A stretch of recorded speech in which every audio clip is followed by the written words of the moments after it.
بسم اللہ الرحمن الرحیم۔ سورج کا عروج ڈھل چکا تھا، وہ ایک لال ٹکیا میں بدل جانے کے بعد آہستہ آہستہ غروب ہو رہا تھا۔ لوگ اس کے غروب ہونے کے منظر کو آنکھوں اور کیمروں میں قید کر رہے تھے۔ اپنے روزمرہ کے معمول کے مطابق ہیومنٹس کی سڑکوں پر گاڑیوں کے بے ہنگام شور کو نظر انداز کرتے ہوئے میں بھی پارک کی طرف جا رہی تھی۔ مجھے آج پہلے کی نسبت زیادہ ٹائم پیدل چلنا تھا، یعنی واک کرنی تھی، تاکہ میں تھک جاؤں اور مجھے جلد نیند آ جائے، کیونکہ آج بھی میری جیب میں کھانے کے لیے پیسے نہیں تھے۔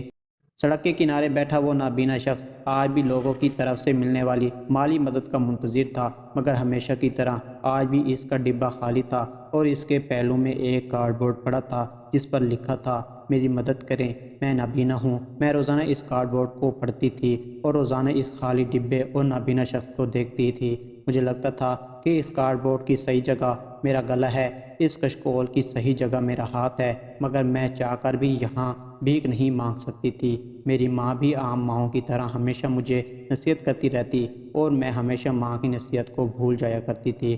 آج جب اس بورڈ کے پاس سے گزرتے ہوئے میری نظر اس کارڈ بورڈ پر پڑی تو میرے بڑھتے قدم رک گئے۔ میرے کانوں میں میری ماں کے الفاظ گونجتے تھے کہ لفظ مسیح بھی ہے اور مرہم بھی۔ یہ الفاظ میری ماں نے مجھے تب بولے تھے جب میں محض 11 سال کی تھی اور معمولی سی غلطی ہو جانے پر اپنی گھریلو ملازمہ پر اتنا چلائی تھی کہ وہ بیٹھ کر رونے لگی تھی۔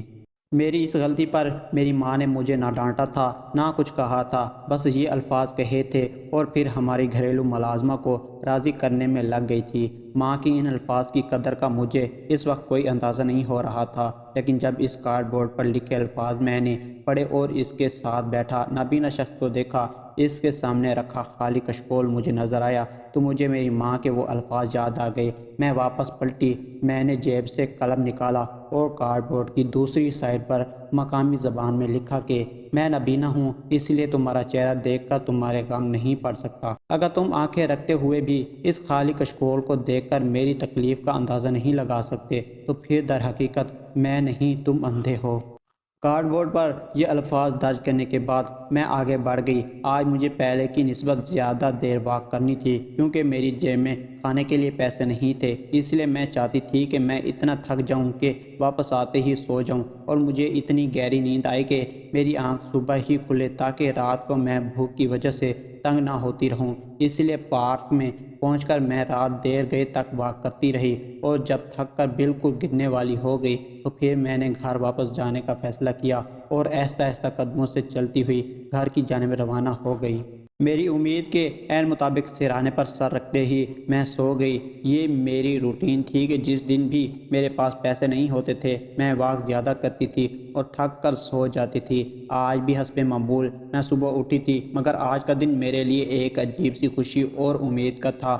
میرا دل بہت مطمئن تھا۔ تعلیم کے بعد جہاں میں پارٹ ٹائم کام کرتی تھی وہاں سے مجھے کچھ رقم ایڈوانس مل گئی تھی، جس سے میں اگلے کئی دن تک کے لیے اپنی خوراک کا بندوبست کر سکتی تھی۔ حسب معمول جب شام کو میں واک کے لیے جا رہی تھی میرے سامنے وہی کارڈ بورڈ پڑا تھا، اس کے پہلو میں نابینا شخص بیٹھا تھا، مگر ایک تبدیلی تھی کہ آج اس نابینا شخص کا کشکول بھرا ہوا تھا۔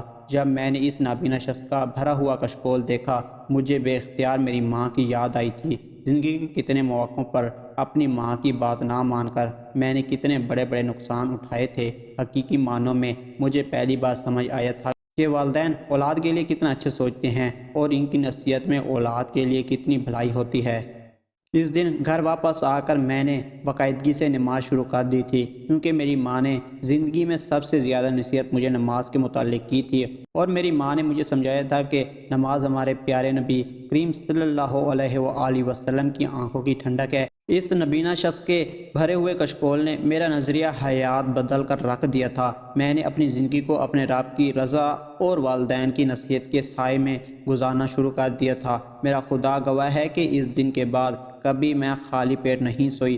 بہت بڑے بڑے مسائل اور بہت آزمائشیں جن میں ثابت قدم رہنا بظاہر ناممکن تھا، وہ لمحوں میں حل ہو جاتے ہیں۔ میں اس کہانی میں دو سبق دینا چاہتی ہوں۔ الفاظ مرہم بھی ہے اور مسیح بھی۔ نمبر 2، والدین کی نصیحت جس کی ہم کوئی قدر نہیں کرتے، در حقیقت وہ نصیحت ہمیں بہت سے مسائل سے بچانے کا واحد حل ہوتی ہے۔